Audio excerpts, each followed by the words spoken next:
হুসাইন রাদিয়াল্লাহু আনহু কারবালার ময়দানে শহীদ হয়েছে। এই শহীদকে কেন্দ্র করে যারা মাতম করে, শোক পালন করে, দুলদুল বানায়, তাজিয়া বানায়, নিজের শরীরকে রক্তাক্ত করে, যে যেভাবে শোক পালন করুক না কেন, সবগুলো হারাম এবং বিদআত। যারা এ সমস্ত কাজ করে তাদেরকে যদি জিজ্ঞাসা করা হয়, ভাই কেন তোমরা শোক পালন করছো, উত্তরে তারা বলবে হয়তো আমরা ইমাম হুসাইনকে ভালোবাসি। তাহলে তাদের কাছে প্রশ্ন থাকলো, তোমরা কি নবীকে ভালোবাসো না? উত্তরে বলবে হ্যাঁ অবশ্যই ভালোবাসি।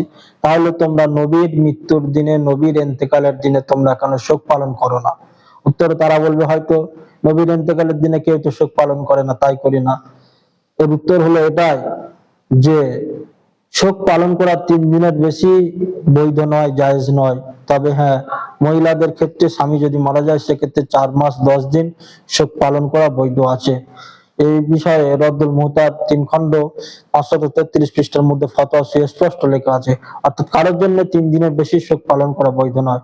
সেই জন্য শোক পালন করা, মাতম করা এসবগুলো বিদআত এবং হারামের অন্তর্ভুক্ত।